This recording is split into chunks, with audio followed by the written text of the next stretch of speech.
Hi, my name is Katarina Sullivan and I would like to welcome you to my YouTube channel.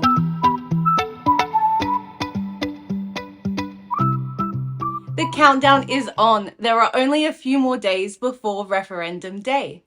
Now is the time to start planning when and where you will vote to ensure you have your say on referendum day. Today, I will be talking through some of your last-minute frequently asked questions to help you prepare for your vote on October 14th. So let's start with question 1. When I voted in the same-sex marriage referendum, the majority of people voted in my electorate against it, but my local MP voted for it. How will I know this won't happen again? This is a great question. The Australian Marriage Law Postal Survey was exactly that, a postal survey. It was not a referendum, as marriage equality was passed as legislation and was not defined in the Constitution. Unlike referenda, postal surveys and plebiscites are not legally binding. Referenda are very similar to an election in the fact that what the people say goes. The outcome on the night of October 14th won't go to Parliament House for politicians to consider how we voted and vote themselves either for or against the legislation. What the Australian public decide in the polling booths is what will happen. I'm not First Nations, why do I need to vote on this? I understand that it can feel a bit weird voting on something that so clearly directly impacts someone else and not you. It is actually a provision of the Constitution that we all have to vote to change the document. This protects us in future referenda to ensure not just a small group of people are able to change such a fundamental document to our governance system. While this change may not affect non-Indigenous people directly, it will affect what kind of tone we want to set for the Constitution, our values as a nation, and what we believe is acceptable, helpful, and constructive when it comes to working with people throughout Australia. While the actual decision for a voice to Parliament may not affect non-Indigenous people in their day-to-day lives, the greater message of the vote is important and affects everyone. I really hope this concept helps you feel like your vote is still important on referendum day. I don't know what to vote.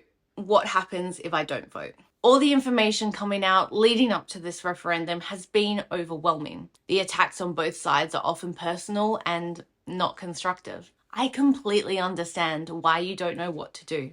However, as someone who is so passionate about our democratic system, I encourage you to spend some time researching and coming to a decision. If you don't know where to go for the information, the Australian Electoral Commission, or AEC, compiles an official referendum booklet each referendum, which allows each side of the debate to give their reasons to vote either yes or no. Every Australian household should have received one.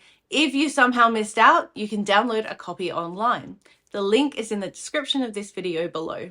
I really hope this helps you in coming to a decision. If not, there is a $20 fine for not voting in an election, including in a referendum. What happens with either result? If the no vote wins, what will that look like? If the yes vote wins, what will that look like? This is so hard to say. Either way, I think we are going to walk away from this process really hurt as a nation. As I said earlier, there have been nasty attacks from both sides and ad hominem arguments that are not arguments, they're just attacks. And it doesn't actually do anything to open up positive conversations and leave room for intellectual debate and discussion. So I think no matter the outcome, we will have to take a collective breath and recover from the pain of the last few weeks. If the no vote wins, business will continue as usual. There may be an opportunity for the voice to be legislated, which could be beneficial to see how the voice works as a test run. Does it achieve all it sets out to achieve? Is the voice actually working to close the gap? Are politicians listening to the advice, or are we just creating another way for First Nations people to be ignored?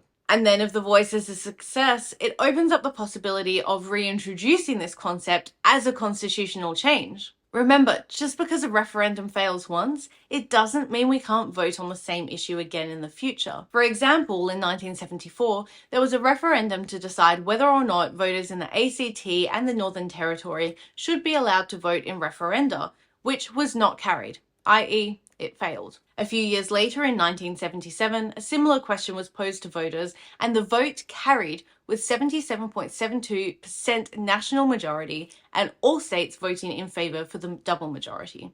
If the yes vote wins in this referendum, politicians will need to make some decisions on how the voice will be set up, what its scope will be, and how the voice will function. This detail will be enacted in legislation, as this is part of the voice that can change if a yes vote passes. From there, it'll be a bit of a wait and see moment to find out if the voice is going to affect change and whether or not there will be an impact on the lives of First Nations people. Now, I'd love to take this opportunity to run through a bit of Australian referenda history with you. The first referendum in Australia was held in 1906, just 5 years after the country's federation. The referendum asked voters to approve a change to the constitution that would allow elections for both houses, the Senate and the House of Representatives, to be held concurrently. This referendum was successful. There have been a total of 44 referenda held in Australia since 1901, but only 8 have been successful. The most successful referendum was held in 1967, when voters overwhelmingly approved a change to the constitution that allowed the federal government to make laws for Aboriginal and Torres Strait Islander people, and to allow First Nations people to be counted in the census. In this referendum, the national majority passed at a whopping 90.77%, and all states voted in favour. Other successful referenda have included the 1946 referendum, which gave the federal government the power to provide social security benefits, the 1977 referendum, which allowed electors in the Northern Territory and the Australian Capital Territory to vote in constitutional referenda. The most recent referenda were held in 1999, and the ballot paper asked voters 2 questions. The first was to approve a change to the constitution that would have established Australia as a republic. The referendum was unsuccessful, with 45.13% of electors voting in favour, and not a single one of the states voting yes as a majority. The second proposal was to approve a change to the constitution that would have inserted a preamble into the constitution. Only 39.34% of people voted in favour of this, and there was no majority in any of the states. The most recent referenda to have passed were in 1977, when all 3 proposals on the same day passed at once: Senate casual vacancies, territories and referendums, and retirement of judges. It is important to note that all of the successful referenda in Australia have had bipartisan support. This means that both the major political parties, currently the Labor Party and the Coalition, have campaigned in favour of the proposed change. Out of the 8 referenda that have carried or passed, 6 of these carried with overwhelming support. There were only 2 referenda in which the national majority was close. There are a number of reasons why so few referenda have been successful in Australia. One reason is that the double majority requirement makes it very difficult to pass a referendum. Another reason is that Australians are generally reluctant to make changes to the Constitution. The Constitution is seen as a fundamental document that should not be changed lightly. This is reflected in the fact that many of the successful referenda in Australia have been relatively minor changes. Holding a referendum in Australia is a rare occurrence, but referenda are an important part of the Australian democratic process. They allow the Australian people to have a direct say in how their country is governed. The double majority requirement makes it very difficult to pass a referendum, but it is an important safeguard that ensures that the interests of all Australians are protected when making changes to the Constitution. I want to wrap up with a few final tips for referendum day. Firstly, do your research. Look into the vote, be comfortable and confident in your decision. Secondly, find out where you can and will vote.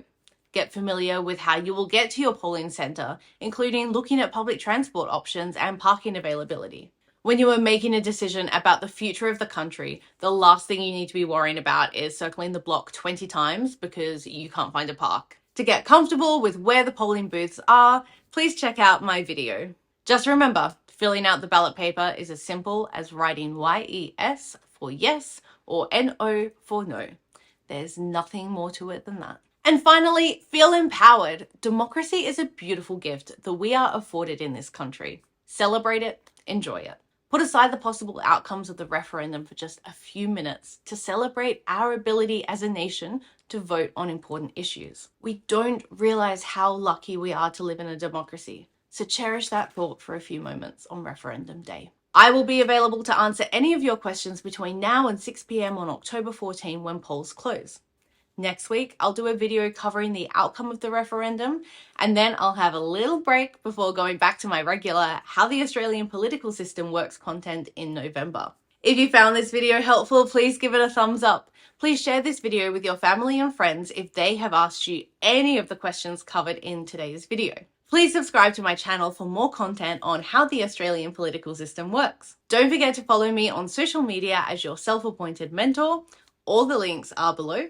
And I will see you next week. Happy voting!